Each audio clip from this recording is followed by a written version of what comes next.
Deployment at the Kalinga University continues to be beefed up.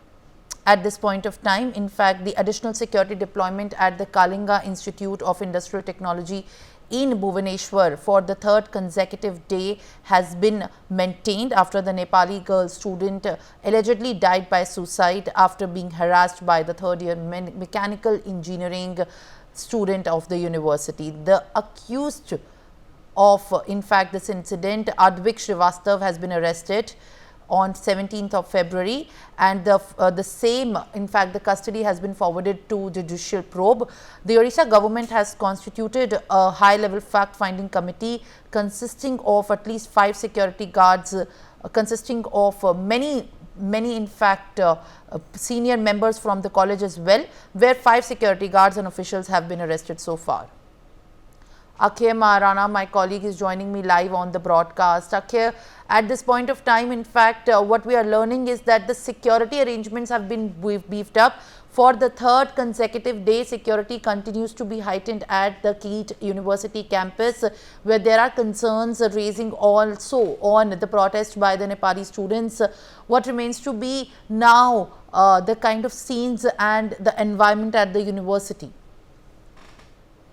के हालात को देखते हुए जो उनके सिक्योरिटी गार्ड थे, उनको सिक्योरिटी गार्ड को तैनात किया गया है, लेकिन ये अभी तक तो शांत है, कि शांत नजर आ रहा है। कीट कैंपस अभी तक शांत नजर आ रहा है, लेकिन जो हालात बन गया था कुछ 16 तारीख से 17 तारीख में और कल भी कुछ हालात ऐसा बना था कि पुलिस भी वहाँ लगभग कल 4 प्लाटून पुलिस फोर्स को नियुक्त किया गया था।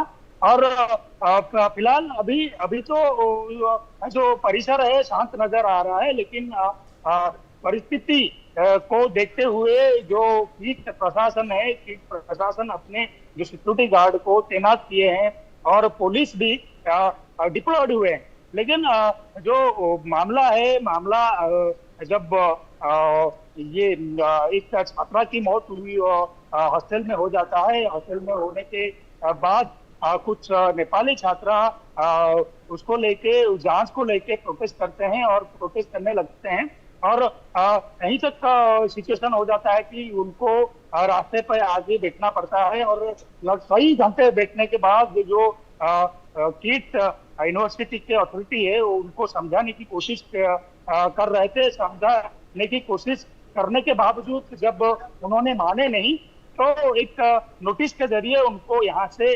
जाने के लिए बोला गया था। और जब सरकार के संज्ञान में आया, सरकार के संज्ञान में आने के बाद सरकार जब हस्तक्षेप किया, तब कीट प्रशासन को, कीट अथॉरिटी को सरकार ने बोला गया कि सरकार की ओर से बोला गया कि जो छात्राओं को आपने यहाँ से जाने के लिए आप नोटिस निकाले थे, उसको विड्रॉ करके उनको वापिस लाने के लिए कोशिश कीजिए। और लगभग सरकार और कीट अथॉरिटी के जो उद्यम से कुछ छात्राओं को वापिस लाने के लिए कोशिश किया गया था, लेकिन अभी तक कितने छात्र आए हैं और क्या अभी तक सीन है, ये अभी तक पता नहीं चल रहा है। क्योंकि अभी तक कुछ जो नेपाली छात्र हैं, कितने छात्र अभी तक वापस चले गए हैं, कितने छात्र अब तक कन्विंस होके आए हुए हैं, ये अभी तक पूरा स्पष्ट नहीं हुआ है। लेकिन जो All right, okay. Thank you very much for sharing. For more such videos, subscribe to the NewsX YouTube channel, hit the bell icon.